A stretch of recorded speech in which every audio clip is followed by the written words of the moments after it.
Sorry, some technical difficulties. Okay, so anyway, but she's also 2, and like, I don't know that she has ADHD necessarily, but that she's also at that age where they have an attention span of a newt, which is also ADHD, but it's hard to tell. Anyway, yeah, it really does. It makes you like wonder when you're so late diagnosed, and I don't know if any of you guys can relate, but like, would I have been more successful, or, you know, more friends or whatever? You think of all the things that have been impacted by your ADHD and just not knowing. Like, I feel like that is worse than the ADHD. It's just not even knowing why you're the way that you are. Like, I don't know if other people can relate who've had other diagnoses like borderline, or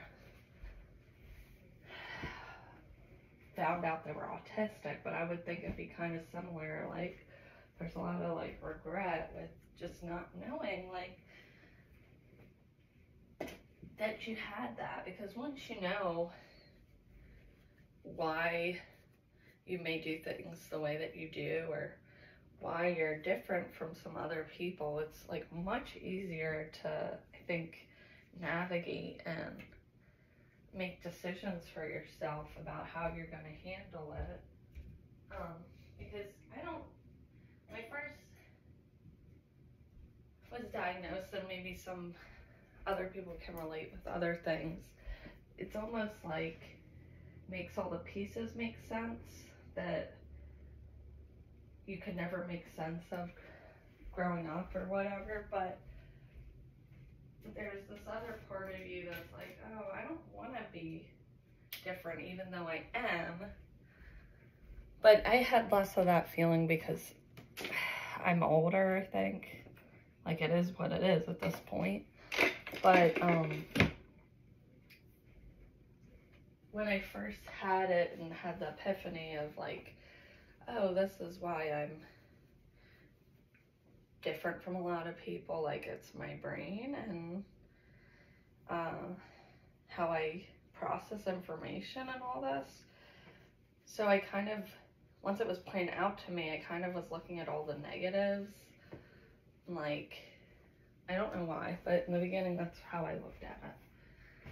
Like, noticing how, all the ways it had affected me in like a negative way. But now that I've, you know, had the diagnoses for almost coming up probably on 2 years, like, and I've had different medications and tried different things to help me, like, do things like this, like laundry. Like, I always have to come up with new ways to like keep myself interested or keep myself motivated than normal typical people. But I realize now more like positives now that I've had it now for 2 years, like how I might not have noticed some of the ways that it has really like makes your life more colorful and more interesting. And it might not make it easier, but it makes your life more interesting, makes, I think, you more empathetic and more interesting of a person when you have something that makes you so different. And like, in certain ways it also helps you cope with things. Like, so that's why too, I think I'm not a huge fan of the medication, even though I know I need it sometimes. But I think because I went undiagnosed for so many years, that it's like such a change that I don't necessarily like how I feel on it. Especially, not necessarily when I'm on it, but when I'm coming down off the medication and my thoughts start racing again and all that jazz, or like some of the side effects. And just the feeling that, well, it's very motivating. It's the feeling of like, you can't just sit and kind of daydream like I normally do. And I don't really love that because I've done that for almost 37 years now. And in some ways it's helped me cope because I have a lot of trauma in my background. I mean, who doesn't? But I have probably more than a lot of people. Just from talking to other people about stuff I've been through. Which some of that could be related to ADHD too. Like,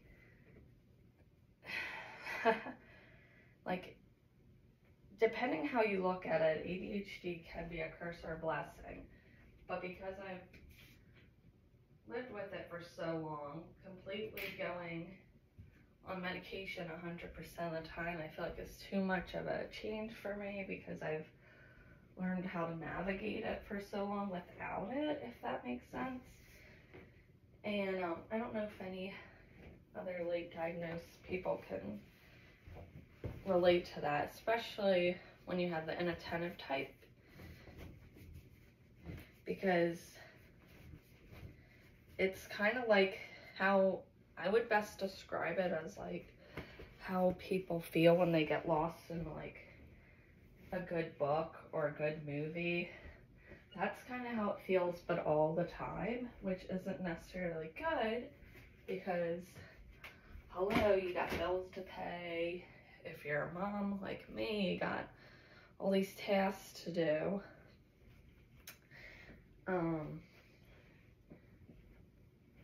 So it can be really hard in one sense, but also like, who doesn't love getting lost in a good book or a good movie, or, you know, going out in nature and getting lost in the scenery or whatever you want. That's how I can explain it. It's like that, but it's all the time, which isn't necessarily good. So right now I'm at that point where I'm trying to like balance it. So it's gonna always be a balance game, I think. But at least now I know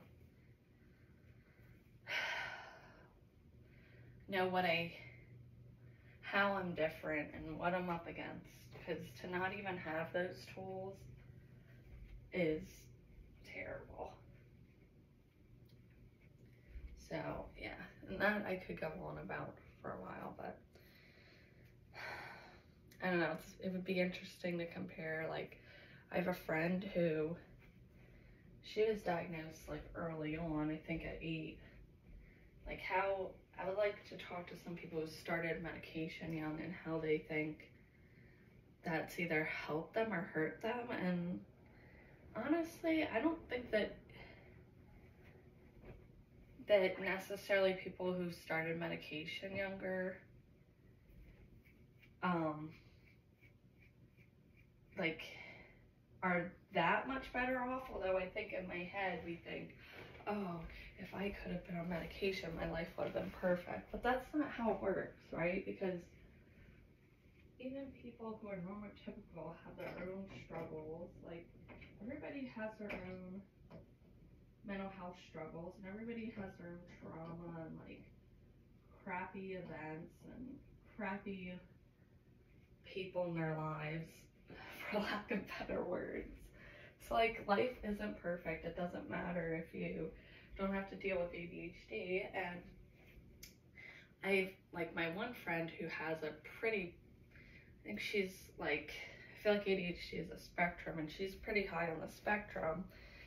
She was diagnosed young, but I feel like you can tell, even though she's been on medication for forever, you can tell she still has ADHD. Like, it doesn't make, it's just a tool. It's not like, oh, it makes your ADHD completely go away. Like, it's not how it works. So, and then I have somebody else I know who started medication very young, and I feel like public schools and just in general, they're better at picking up these things now. So he actually, I think, kind of regrets it in a way because he feels so dependent on the medications. So I don't know that there's like, if it's better to get it diagnosed and treated early young or to be late diagnosed and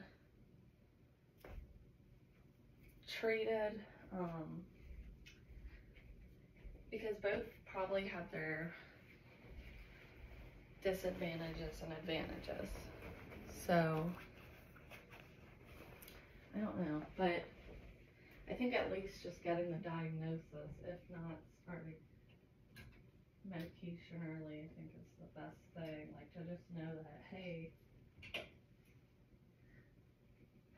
this runs in my family, this is how you might be different, and this, like having somebody to talk to that could be like, this is how I deal with it, this is what I do. Like, even if you don't necessarily start your kids on medication young, just having that, just having that recognition of having ADHD, I think is so helpful.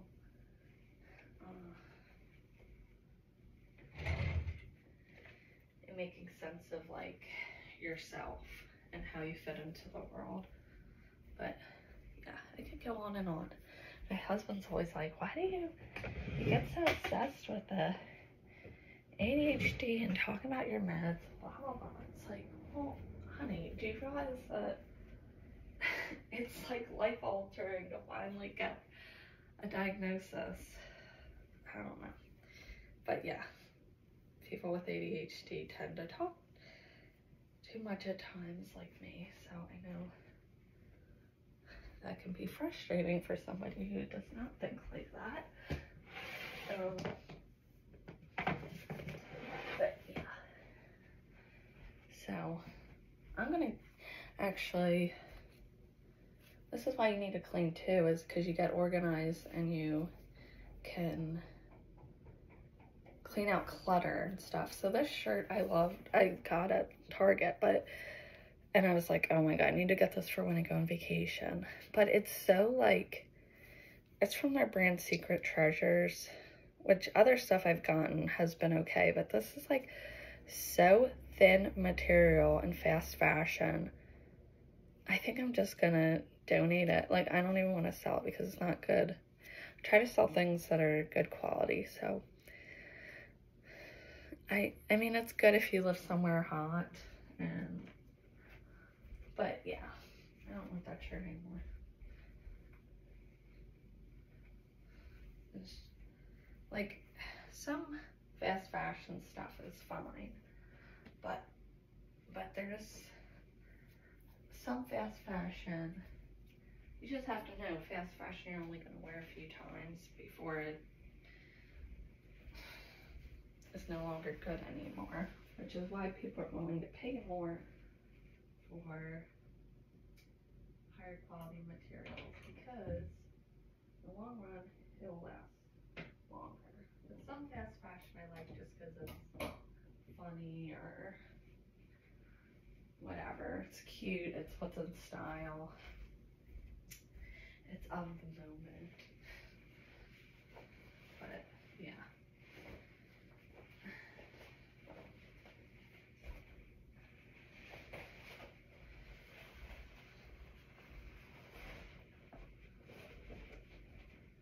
So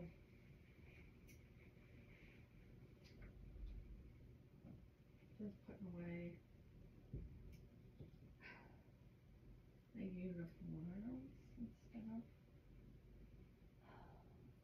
I did get a uniform top that I think was, I don't know, I think it's this one. Yes. It's like the brand of the scrub company that sells the scrubs. it was on sale, so I was like, oh, let me buy this, because I don't like to spend a fortune on my scrubs. They get so worn and whatever. But I think I need to start spending more money because don't tell my husband that. But that one that I bought on sale, it is my least favorite scrub top by far, because it, like, the way it's designed or whatever, like, it's cheaply made, because whenever, I feel like I always have to pull up in the center, like, I feel like it always shows cleavage as opposed to my other tops. And then it always, like, the pocket's always just, like, empty. So, like, my pens and everything, I put my pockets, always spills out, like, unprofessionally. So, yeah, I think I need to probably just get rid of that top already, because probably just, I should just donate that top and get a different one, because I don't even like it. That's it. I'm gonna get rid of it. I'm even debating if I should even try to sell it. I mean, it looks fine, and oh, you can't even see it. Yeah, it looks fine, and I do like the material. Like, it's got that, like, sporty type of material, polyester, whatever. It doesn't get hot when you're working. That's fine. Yeah, it's polyester. I don't like how the neckline always comes down when I'm working, and, like, so I constantly have to pull it up. And for some reason, the pockets always spill out. I don't know if they're, like, too small of pockets. I don't know. But I'm getting rid of that. And these pajama shorts are just too small. Just too small for me anymore. They're size small. I'm really not a small, and my husband's family always buys me, like, or they used to always buy me smalls and pants, and, like, I cannot fit into smalls. I'm a large or an extra large. Like, I don't know. I think because I'm tiny, they always buy me small, but I can't fit into that.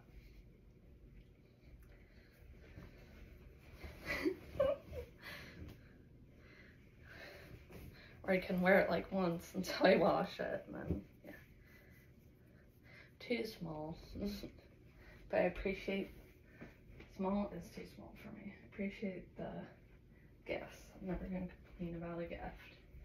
But, well, I'm never going to refuse a gift, I mean.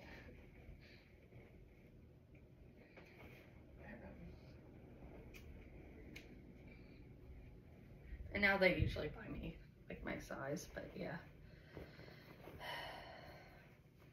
But other people have done that too. They just, like, think I'm a small for, I think because I'm only 5 feet, they just think that, but yeah, definitely not. See, and now, this is why I have to do the laundry, because it's all, like, jumbled together now. Like, my husband used to do his laundry. It's just hard when you're not home a lot, and then you want to spend your days off